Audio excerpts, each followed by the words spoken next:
am ecstatic about talking to you right now. I'm very, very elated. I'm about to say some words to you. I'm elated. Let me say I'm sorry first, man. Let me say that. You ain't got to apologize to me. Listen, when the kingdom, your life, this is what I knew was good. This is how I predicted it. Okay, this is what happened. Let me take a wild guess. You, kind sir, when you get married to a scenario like yours, where church is already in there, you get caught up in the church scenario, and you in there. And when you accepted the apostle, to be an apostle, it's a big deal. So you begin to start preaching, and some of the brothers, the Christian rap brothers around that, they started to disagree with you. There was some stuff, I don't know what happened, but they were looking at you like you was crazy. But I said, listen, in due time, just relax. No, I already said that. I already know. That's what I said. That's what I said. Wait, you said, I don't know. I already knew. Wait, Jimmy, I knew their hearts was against me. No, their hearts wasn't against you. People fight against what they don't understand. That's all it is. It ain't no big deal. It ain't no big deal. And then Jimmy Jack, me and him, we've been working. He done released a couple songs, and I've been playing it on my stuff. I'm doing this. I'm doing the work. Corinthian, Jackson, Apostle.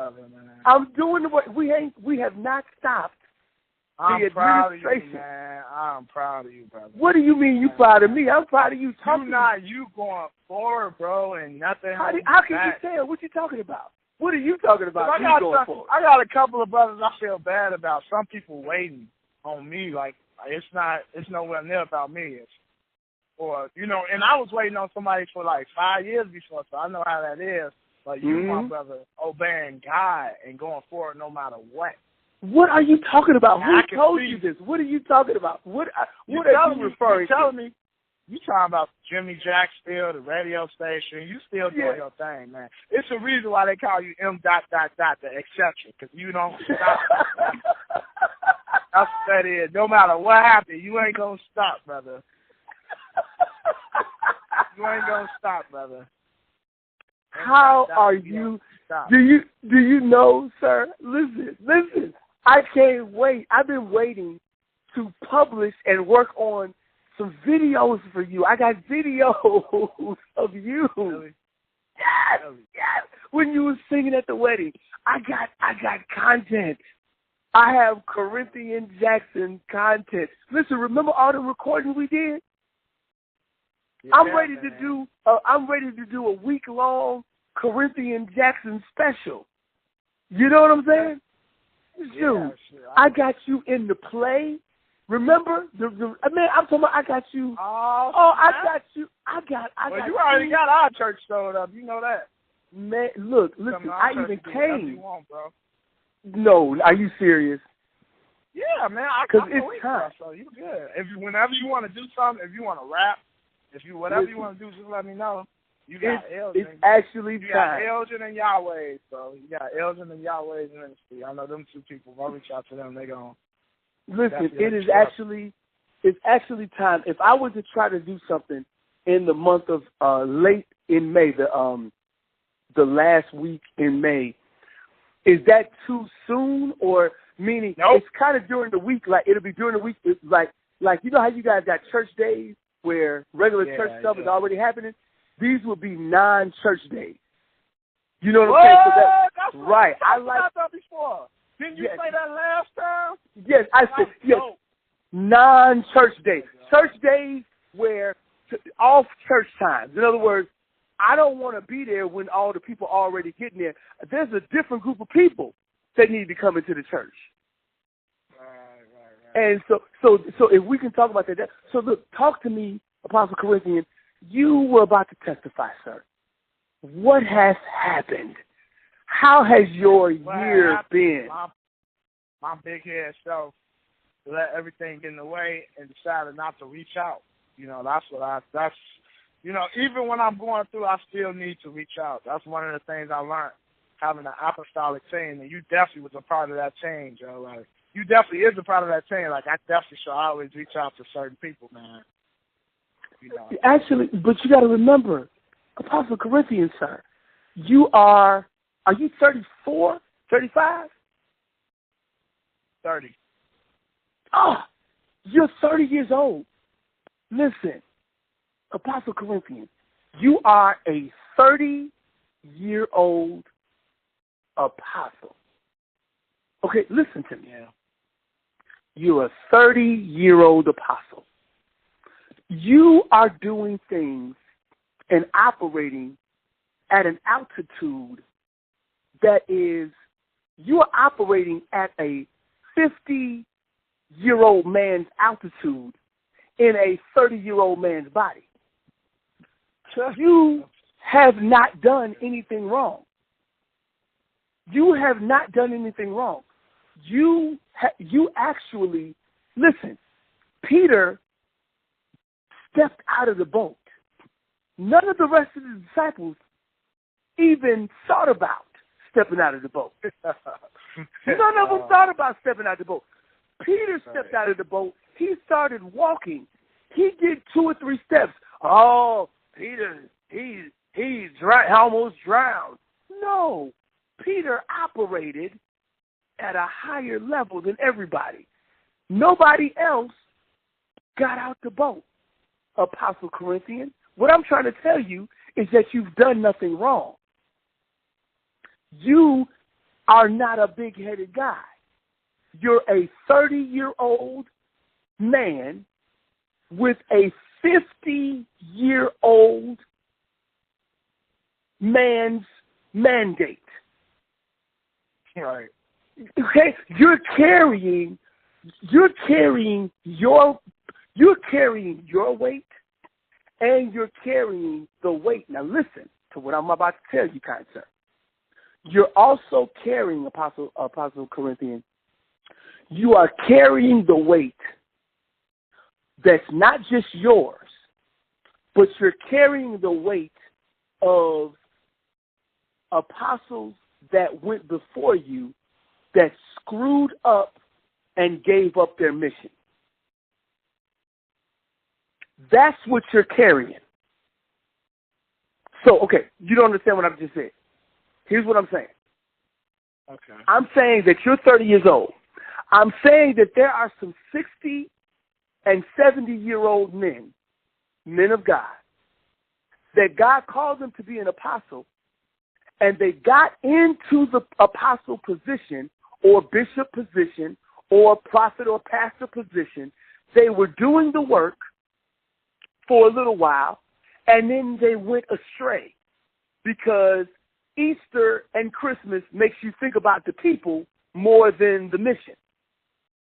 And then money, hard times on money, makes you think about the people and the numbers more than feeding the sheep, feeding the people, the word, and giving them what they need and training them up, right? So they went astray at a time when it was, and they remember. Everybody remembers when they go astray.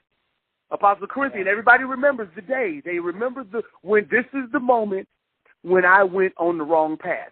This is when I became prodigal. And God gave them chance after chance after chance after chance after chance after chance after chance after chance. And he told them something that he told me too. This is what he told me back when I was your age, kind sir, when I was 30, 31, 32. I was in that age range. This is what he told me when I was sleeping with prostitutes and cheating on my wife during the first 3 years of my marriage. This is what he told me. He said, if this is what you're going to do with your life, I'm fine with it, but I will give your mission to somebody else. That's what he told me. That's what God told me. Okay, this is before you and me met. That's what he told me. I was your age, Apostle Corinthian. I was your age. I was your age. I had just gotten married when I was 29. And then I started cheating on my wife while I was 29. 29, 30. And so those 3 years, those 3 years, turn it down, son. Come on now. Come on, son. So that's what his message was to me. He said, and I'm gonna repeat this. I'm going to repeat this. This is what he said. He said to me, he said, Matthew, if this is what you're going to do, you know, I just finished having sex with a prostitute, and I'm sitting in the car, kind of enjoying the afterglow and dealing with the shame of it, too. And I wasn't having sex all the time, and I was still going to church because, that's my natural bent is to go to church. But you could be religious while you're going to church, and your heart could be hard. Yeah. And so he was letting my heart get hard. He was letting it get there. And he said, if this is what you want to do, I'll let you do it. But I will give your mission to someone else. And it took me a little while because that shocked and stunned me. It hit me. That hit me deep. And I said, and it was just like a Rocky movie where you get the montage of me getting off my duff and, making the choice. Okay, I'm not going to cheat. Okay, I'm not going to cheat. I messed up again. And then, wife finds out, and it's a little bit whatever, and you had that moment. And then in 2008, that's when everything kind of hit the fan for me, where my wife found out. What God did with these other preachers that I'm talking about is that he gave them chance after chance after chance, but they did not repent, and they kept on going in that way. And so God took their mission away, and he gave it to you. You are the beneficiary of about 3 or 4 preachers who should have done what God wanted them to do, but they went astray. And he gave it all to you at a young age. Those people, now listen, God is very, very specific, Apostle Corinthian. He's very specific. When he write a line in the Bible, and then he make a connection between this metaphor and that metaphor, it's very specific. And you know what I'm talking about when he says specific. He knows the number of hairs on your head. So as you rise and as you do your thing, those people are still alive. And you are their replacement. And some of your headwinds that you'll be receiving, unfortunately, you'll be receiving those headwinds. You need to know that it's not because God is against you, and it's not necessarily Satan against you. It's the very fact, Apostle Corinthian, that you are standing in the same room at times with people who you are now the owner of their mission, and they recognize it. God's very specific, and you don't even know it. In other words, you're David, and they're Saul. You're standing right in the room with them. Remember David and Saul? Saul was the king? Wait, what's the matter, baby? Hold on. We were about to go to work. I just took so long on the road, now it's time for me to go to soccer. Oh, don't worry about it. Go to soccer, and then we'll go to soccer after that. Okay? I don't know. Go get dressed for soccer, and we'll figure it out. I don't have the car. Mommy has the car. Go upstairs. Let me finish my phone call, son. And I didn't know about soccer. Soccer's not my favorite today, okay? So mommy got you for soccer. my son, he's in training to be what God wanted him to be, and then, but then my wife this is where the politics in the house sometimes, where it's like, he don't need to go to soccer. Soccer ain't his thing. He's supposed to be here with me. So anyway, but that's what I'm saying headwind, you'll be dealing with that. Saul, you know what I'm talking about? We talk about David and Saul? Yeah. Right? Question. Is this a prophet I'm talking to? What was this? You actually, look, believe it or not, look, Apostle Corinthian, I've been avoiding those words. I've been avoiding them, but over the past 3 weeks, God put me in a scenario up against the wall and said, you will accept, won't you? You know how you know how like I'm gonna make it look, because God, look, He put me in situations where that's why I don't stop, because I told you what He told me back in the day when I was your age. He told me. So now everything is yes, amen, yes, sir. Yes, of course, moving, God, yes, sir. So here's what my mantle is. This is what I is. You talking to a preacher prophet. And I've been running away from them words ever since I was 20 years old. And now I'm 41, and I'm a grumpy man. Like Moses, Then Moses accepted at 40 when he's 40. Come on now, look, stop it! Don't do that to me, Apostle, right now. Okay, look. Let me do my thing with you, okay? Because I gotta capture this audio. I'm trying to be obedient now. Let me be obedient, and because you need to know the significance of how valuable you are, Apostle Corinthian. You are the chosen one, okay? It's that deep. Remember, Saul he became the king, and because of the people, he screwed up. Because of the people, he screwed up. And here's the question. Here's the question for you, Apostle Corinthian. Whose job was it to kill Goliath? Whose job was it? That's Saul's job. Exactly. Ding, ding, ding, ding, ding. But who ended up killing Goliath? David. Corinthian, you killed Goliath, and so here's what that means. It means that Saul's insecurities were showing.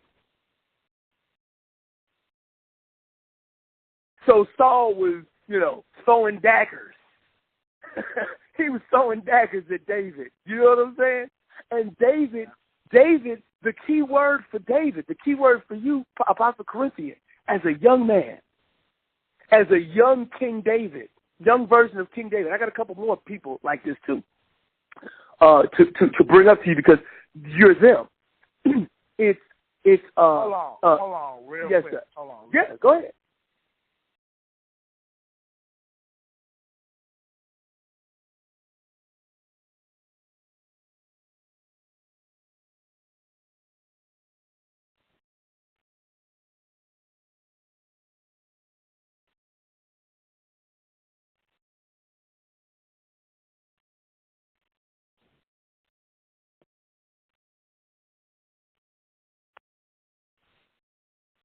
Hello? Yes, Apostle. Yes, sir. Yeah, I'm here. You're them. David, the key word. This is a phrase. Please remember this. You'll find it at least 3 times in that time period after David killed Goliath, and when he moved into the castle with Saul. This phrase repeats itself 3 or 4 times. David behaved himself wisely. That phrase is your key phrase. Behave yourself wisely. That's your key. That's one of your keys in this season and going forward, because you're dealing with King Saul type of people. They've been appointed to be the king, so they know what they got to do. They think they whatever, and they got fired. He didn't even last a good 10 years. And fear, he was fearful. That's why he didn't engage Goliath. He was full of fear. And for fear is connected to death. Because he was full of fear. Oh, yes, baby. That's baby. No, I can't. You need to get dressed like a 7-year-old. Please, go do it. No, let me finish saying, son, come on. Go be responsible. This is your soccer thing, not mine. Then tell mommy. Then go tell mommy that. Tell mommy. Then tell her on the phone. Go call mommy on the phone and tell her, okay? Be able to talk to mommy about how you feel, son. Yeah, the politics of the household is, listen, I'm the dad. I'm the father. I'm the one that trains the children. You don't put them in extra sports trying to make them be a version of somebody else. No, I have got the spiritual DNA from my children, so I know what I got to do. So that's part of the politics of the house. But anyway, behave themselves wisely, right? Now, here's the thing. Samuel is the one that anointed King Saul, and he anointed King David. Samuel lived the same exact situation. If you go back to the beginning where Samuel, his mother could not have a child, and his mother said, please, God, give me a child. If you give me a child, I will give him to you. And that's Samuel the prophet. Eli, so that was one problem. The lady couldn't have a child. So God gave him a child. That was one. But then Eli, the prophet, or whatever, priest or whatever, his two children, they were disrespectful to God. Disrespectful. So God fired Eli because Eli basically screwed up his children. He didn't train them to honor the kingdom of God, right? So Samuel ends up being Eli's replacement. So God will let you be trained by the person that you're supposed to replace, because it's God's decision, not your decision. You know what I'm saying? And not that person's decision. It's your decision to act on it, but you are being obedient. Now, here's what I'm saying. I'm not saying that the people around you are the ones. I don't know who they are. And I'm not trying to get you to be. What I'm trying to say to you is that the reason why you're receiving the weirdness is because God took about 3 or 4 people and created a grafted seed. You know what a grafted seed is? No. A grafted seed is this. It's let's take a watermelon and an apple and a pomegranate, and let's create a super fruit, right? And so then they take the seed, and you can engineer a seed. You can engineer a seed to create whatever harvest that you want. For instance, an example of that is going to be Jacob. When Jacob was with Laban, he went to God and said, Lord, I'm tired of being here. I want to take my cockeyed wife and the wife that I want and all these babies that I got. I want to leave Laban's house. So he said, okay, here's the plan. And he took the weakest ones and he had them look at the speckled blah, blah, blah, and then the speckled dots went on to the sheep. So there was no miscommunication about it. That is a special seed. We feed the 5,000. Don't throw them all. Don't send them all away. What do you have? The boy got it. His 2 fishes and 3 loaves, whatever the amount, whatever the thing was, and that was a special seed, and it was to feed 5,000. He's creating a special seed. The special seed was Corinthian Jackson. You are a special seed. He took somebody else's mission, and he took them all away from them because God is the one that appoints. God appointed Saul, and then he fired Saul. He appointed David, and when David got to the end of his life, he appointed Solomon to be the next king. Not Absalom and not the other, brothers that was trying to take authority and stuff like that during David's life. You see what I'm saying? God is the one that does that. Here's the question for you, sir. Who was the apostle that replaced Judas? Wow. You already know the answer, so go ahead and just say it. Paul or Matthias? Exactly. Yes.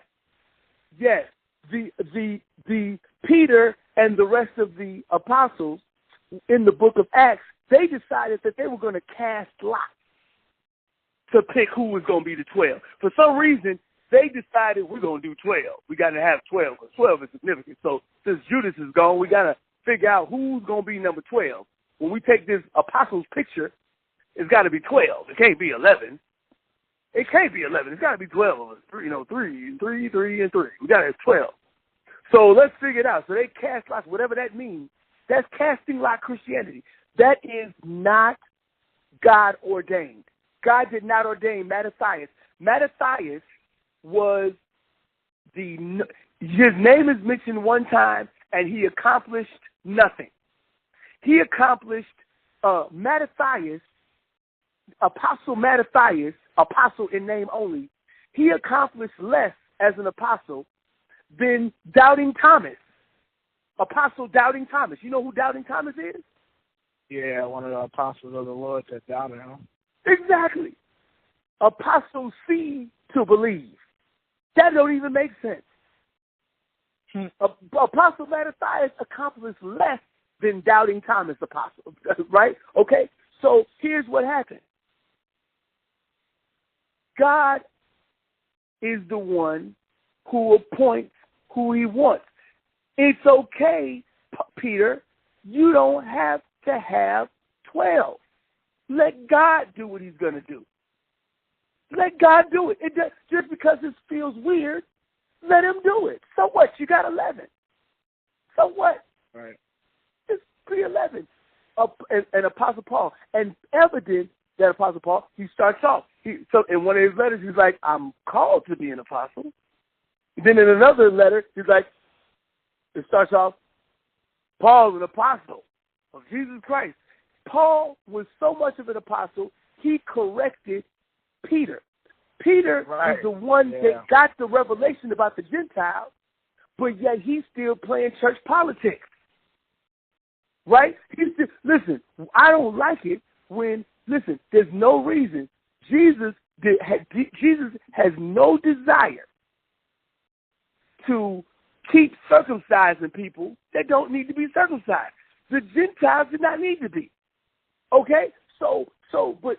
But for fear of the Jews, okay, Peter, for fear, okay, Peter, great apostle, okay, walked on the water, but Jesus rebuked Peter at times, and even Paul had to rebuke Peter sometimes. Why? Because Paul was an apostle of Jesus Christ. So that's my evidence that Paul is the replacement for Judas. That's my evidence for that, right? He corrected Peter in the same way that Jesus corrected Peter. You see what I'm saying? And Peter had to get it because he's been there before, getting rebuked. So what I'm trying to tell you is that you, sir, you are literally 17 years ahead of your present moment right now. You are not slacking off. When you got to be quiet and not call nobody, you do that. Because you're dealing with something that don't nobody else got to deal with. You're the only one that got to deal with it the way you got to deal with it, because you have you're the seed. You're the answer to literally like 18 different questions.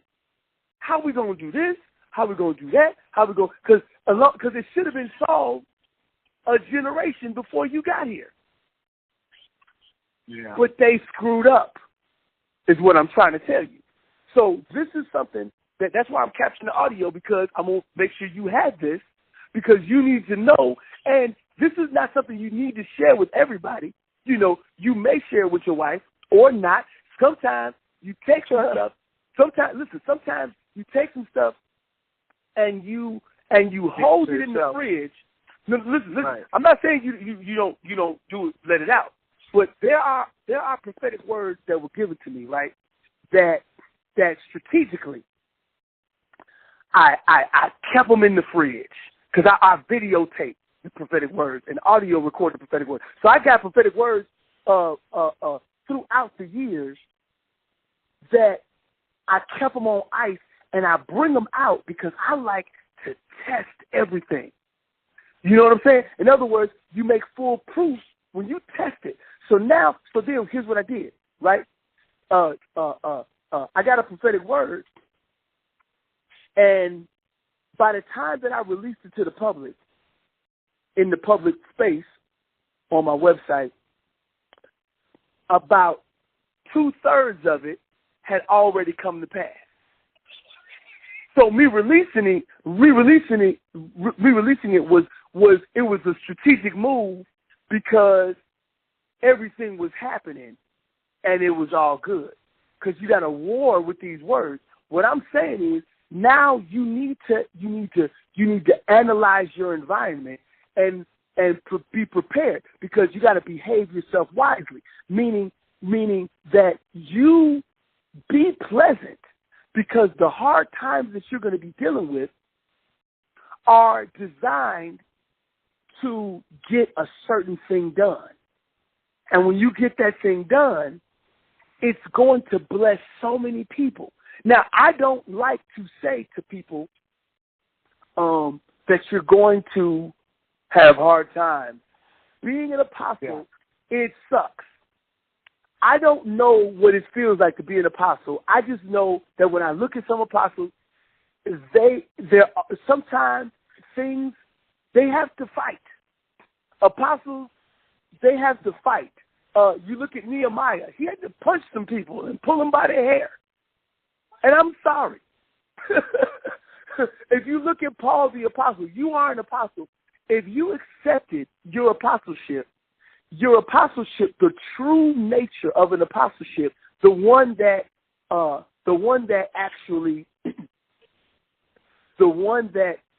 God actually approves of as an apostle. Okay?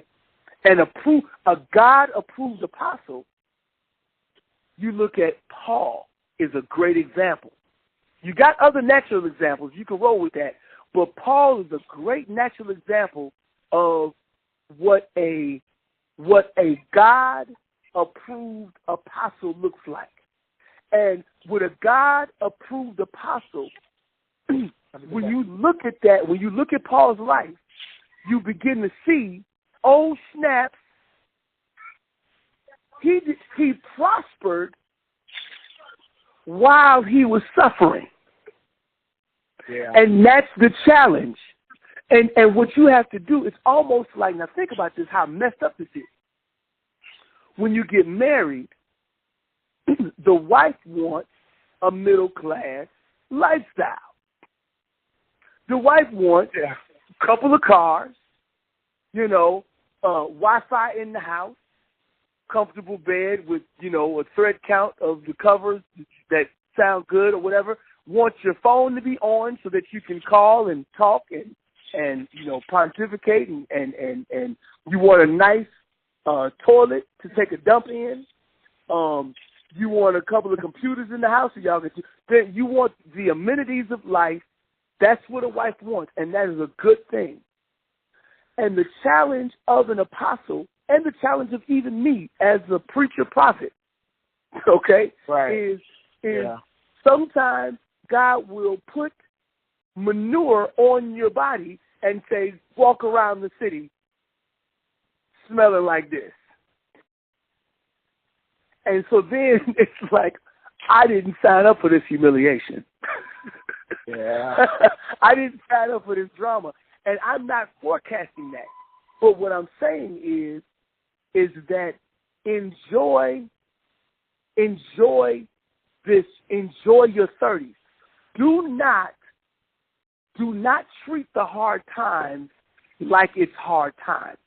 Treat the hard times like they're good times, because what ends up happening is you weaken Satan, who already has no power, but you weaken the circumstances when you count it all joy and when you enjoy it.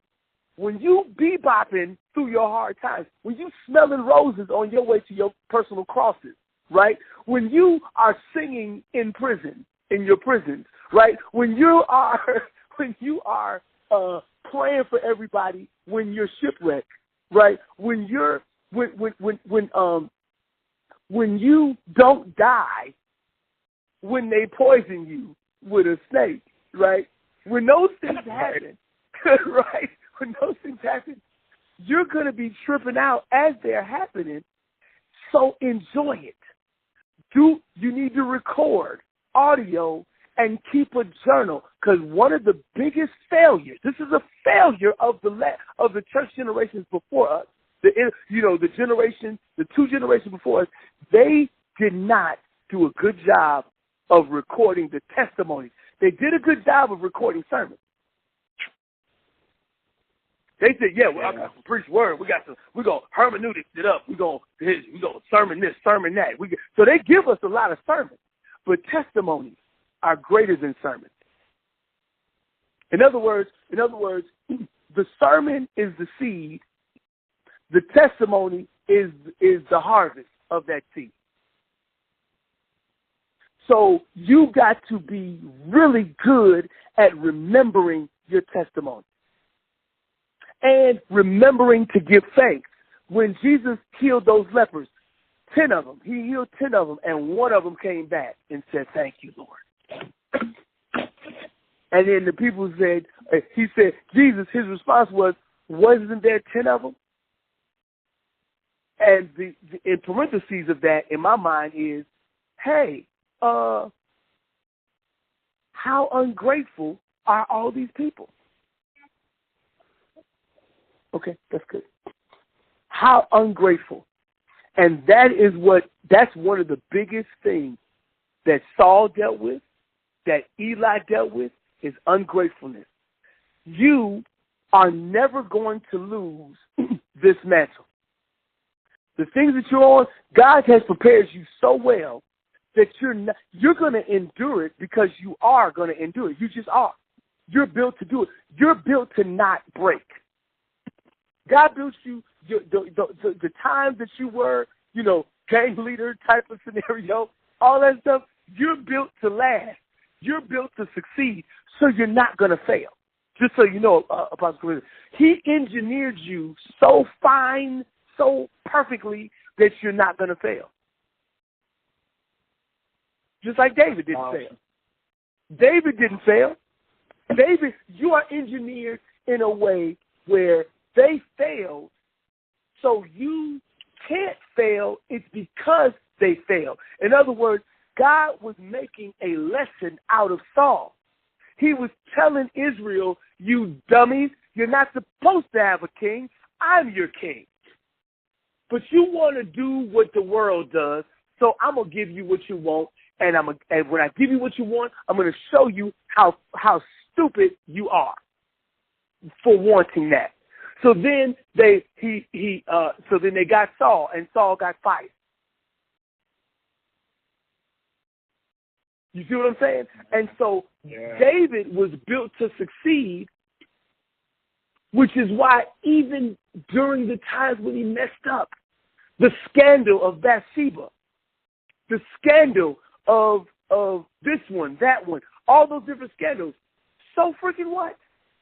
And that's what I want you to know. Don't worry about failing. Don't worry about being humiliated and embarrassed. Because here's the thing. You always got another day. Right? A righteous man gets back up every, 7 falls down, a bunch of times and keeps getting back up. So you're not going to fail. No matter how hard life knocks you down, you're not going to fail. You just know it. Just know you're not going to fail. You're built to win. This is what Jewish people, this is why they talk about Jewish people in a negative way and in a positive way so much, because the Jewish person growing up, they are taught from birth, you're chosen. You're chosen. You're chosen. So by the time he gets or she gets to adulthood, he's been programmed to know for a fact, I'm chosen. So when I walk in, I expect to get the contract. I expect to have extra millions and blah, blah, blah. So you walk like you're chosen. Being chosen, you're chosen. So you've got favor. So all the stuff that you want, you got access to it. So, because I'm telling you, this is the greatest time This is the meaning of the Trump presidency, sir. This is what God told me, Apostle, sir. This is what he told me. This is my message. This is what he told me, and I'm telling it to you so that you could benefit from it. And you were doing it. You were doing it already. You were doing it before I was doing it. Here's what he said. He said, Matt, the meaning of the Trump presidency for you, Matthew, is you can change the world with your smartphone. You can change the world with a smartphone? Your smartphone, Apostle Corinthian, positions you to be able to change the entire world. Wow. That's the meaning of the Trump. You don't have to go nowhere. You can change the narrative. If you're having a bad day or a bad month or a bad whatever, all you got to do is with your smartphone change the narrative. Sure. You change the narrative. You switch chapters on them. You're in charge. You got like 4 different preachers' failures that you get a chance to succeed at. So when one is messing up, you go to the other one. All right, I'm having a hard time with the book of Acts. Well, guess what? I'm going to start reading Genesis. Okay, I'm having a hard time with Genesis right now. It's time for me to go to Malachi. That's what I'm saying. I'm saying switch chapters on them. You know what the crossover is on basketball, where he dribble and he fake him go left and then go the other way. Yeah, that's what you're gonna be doing. You're gonna be stutter stepping them. It's gonna be amazing to watch, and I get the privilege of watching this young 30-year-old apostle take it all the way to the finish line. And you're so young and strong, Apostle Corinthian. You're so young and strong, Apostle Corinthian, that listen, you still gonna be young when you finish. Look at that. What's the last thing you said, bro? You're gonna be, look, you so young and strong and able and apt that you still gonna be young when you finish the mission. You're still gonna be young. You're gonna be like, oh my God, I finished. You're gonna be able to say, I finished. You're not gonna die prematurely. You're gonna finish the mission. Dad, I'm ready to go to the park. Okay. Okay, wait, son. So I done said a lot. I got you. I just wanted you to know, and forgive me for being long-winded. You just gave me 44 good minutes, Apostle Corinthian. Oh, no I'm problem. so glad I'm glad to talk to you, man. I'm glad to talk to you, brother. For real. Yeah, and so I'm gonna edit this for you so that you got the whole thing. So talk to me. I didn't hog the whole conversation. I did not mean to do that, sir. But I needed to make sure that I caught you while I got you, so that you got the. Well, I'm glad you gave me that word. Yes, sir. How do you feel, sir? How do you feel? I feel awesome, man. I feel like you a prophet. That's what I feel like. So look, you get too much. You got a lot of revelation, and it's funny because at this specific time, my wife told me too, like 3 days ago. I feel like I really told my spirit you should. She really feel like I should call you. What? Oh, my no, wife said. Yeah, she's very prophetic too. Ooh. She's very prophetic. So and one thing about my wife, like she want to be around me. She want to do this and that, but she loves God so much that she will sacrifice time for God with me, and she will let me go do the work of the Father. Like she'll be like, you know what, go, get out, go do the work of the Father. God telling you, because she's a good woman. She fear God. She like, look, God calls you to do this. I'm not gonna get in the way because He gonna get me. So go. So she's a good woman. She's fearful, and I feel for her. I'm like, man, you gotta go to choir rehearsal. You know what? I would like to go to the movies with you tonight, but you go ahead to church because you called to be a worship leader. So I'm not gonna interfere with God. God not gonna be looking at me with his eyebrows, his left eyebrow up. Not me, brother. Not me, brother. I fear God. I fear His people. Like even when I was in my gangbanging days, I fear I fear God. Like, I remember beating up this guy. We beat up this guy bad. Because I used to just crack people upside the head with a pole, man. I came from a long way, I'm telling you, bro. And this dude called out guys, bro. I stopped everybody from beating him. I'm like, look, nobody touch him. Y'all going to have to go through me, bro. Leave him alone. He called out guys. God going to kill us all. Stop playing around. I'm not going to fight Jesus. Forget this. I quit. And walked off, bro. What? Out there in the middle of the street. I'm like, I can't do it, G. I'm not going to fight nobody who call on Jesus, first off, unless I know you're fake. But I wasn't about that life, bro, at that time, man. I'm like, nah, the only person I fear is God. And I wasn't even scared of death. I ran up on people with guns, man, all kind of stuff, bro. I don't know what I was thinking. I did. But like you said, the stuff you prophesied about is accurate, bro. You saying they rose them up ever since you was a kid. Ever since I was a kid, my grandma been polishing me. Telling me you have to be converted. You have to be saved. And I found out nobody knew her testimony except me. I would ask my mama, you remember Grandma said how she saw Jesus and how he spoke to her and told her call him face to face? I saw him too. Ain't that crazy? She's like, no, Mama didn't never tell me that. I'm like, what? Wow. I'm like, nobody knew. The only person she told was me. I don't know if it's because I asked her. I don't know why, but she told me, man. And I remember everything she told me about Raphael, the archangel, taking her home one day, and how she received her call as a pastor. My uncle, my dad, on my dad's side, they was pastors, my granddaddy. And on my mom's side, my grandma was a pastor. So it's a generational thing. Wow. Is your grandmother, is she still alive? No, she dead, man. She died like 2007, 2008, around the time my dad died. Wow. She left a mark. She left a mark, man. You need to, you know what, you know what it would be nice to hear, kind of in a sermon format or some type of long form, where you record and talk about what she saw. Because yeah, I'm writing some stuff right now. Are you writing some stuff about that? Because that's because I got something called the Book of War. Like everybody got a Book of War. Everybody, you got a Book of War. All the prophetic words that went on your life, everything, you are to war with those prophecies. And my grandma had prophetic words, so I'm writing some stuff that my grandma saw in my book. Oh, in my book, in the family book of the prophetic words of the family book or whatever the prophet saw or whoever heard. I'm writing all the stuff we saw and heard from my grandmama, from my mama, from what because my mama seen some stuff too. It's generational. We some serious up in this piece, man. I done seen things on the side of my bed. Right. I heard all kind of audible voices. I heard God audible voice ran out my room the first time I heard his voice. Boy, I couldn't even talk. They was trying to wake me up. I'm like, what's wrong? I heard an angel. He spoke to me and said, have faith.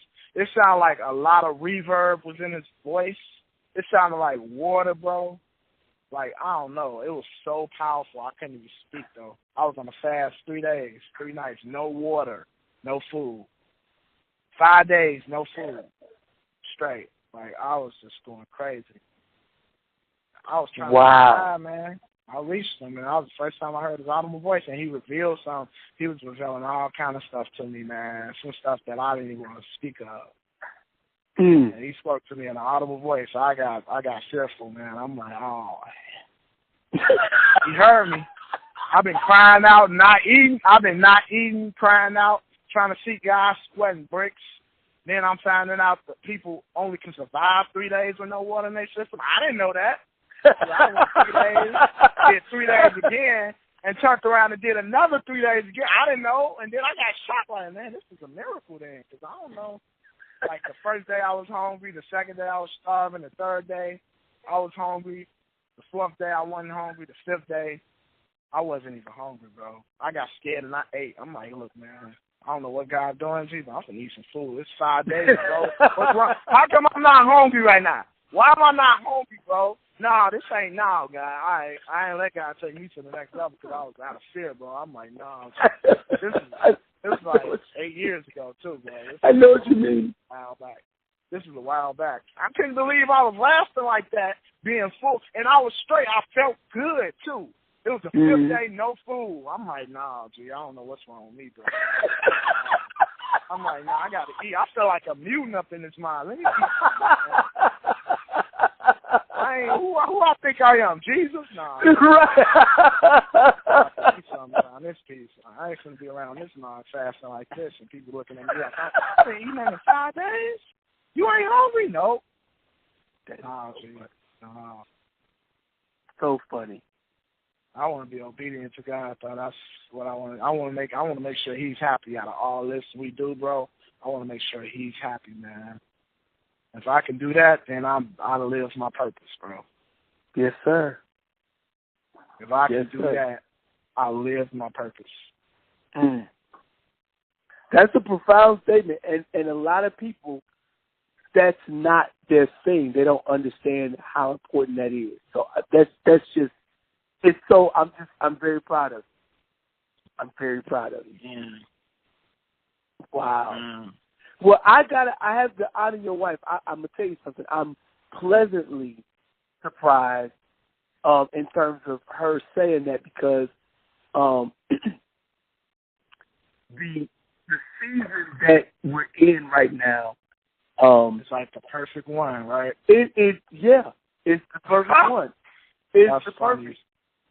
You know what I'm saying? So what I'll do is, I got your number. Not only do I have it written down, because I have to, the 608 number, you need this phone? Okay.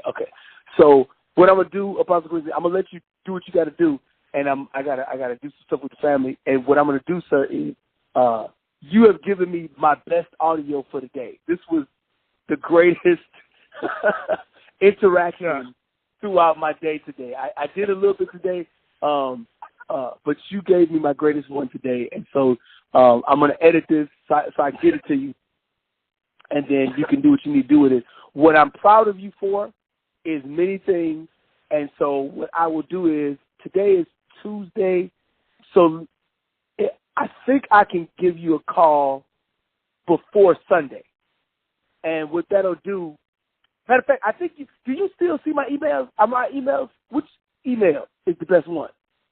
Sir Corinthian or Lightning Shot. Sir Corinthian has less stuff in it, so if you want to stop there, let me pull it up real quick, just so, because I don't know if, I'm assuming I'm doing truck driving too, by the way, now. Oh, man, that's good. That's real. I was over the road, Joe. I was over the road a lot. Wait, let me see. I didn't encounter all kind of stuff, boy. I'm getting outside of my truck in Kentucky. I see a wolf right behind me, like, I'm like, oh, that's rough. Heck no. I'm running in the gas station like, there's wolf out there. And I'm like, oh, yeah, we get those around here all the time. I'm like, man, I'm from Chicago. We don't do this type of stuff, dog. I know. Man, look. I'm all in Utah, stranded and crap. Like, I mean, I done went stuff, brother. I done got stranded in New York. I done stranded myself on purpose in New York from this racist dude that I was driving with, some trainer. I don't know, man. And then I got stranded in Utah. I'm sliding down the mountain in a semi truck, ice, everything, sliding through Nebraska. Bro, I'm telling you, stories for you. So your next audio, let me know. I got some stories for you, man. Then we'll do it later this week, actually, because I'm so grateful right now, because I'm gonna line my schedule up with yours, so we can do some stuff. So I'm probably so I just sent you an email to the Sir Corinthian, so I see that one. I see that email. So I sent you a test one just so that I got it. So I know that one. So now I'm gonna put that together in terms of plans, and we're gonna bless each other. I'm really happy. Thank you so much. Yes, sir. All right, cool. I will talk to you soon, man. God bless. Yes, sir. Thank you. Absolutely. Thank you for calling, bro. No, listen. Thank you. We haven't. I'm telling you, we haven't. We have not. We have not failed, and we won't fail, because this season we got everything. We got this is the season, bro. This is it. God. Even my wife getting the word from God. Even I'm getting the word from God. Like, look, I need some sermons. I gotta go to your website. I gotta go to your Facebook Live because you was publishing some sermons, wasn't you? You was like, oh yeah, man. God is doing something special. I'm happy to be a part of it, man. So cool. So cool. Look, we're gonna work it out. So I'll catch up with you in a little while, okay? All right. Talk to you soon. I love you. Okay, bye-bye. Love you too, there, sir. All right, now. Bye-bye. All right, God bless.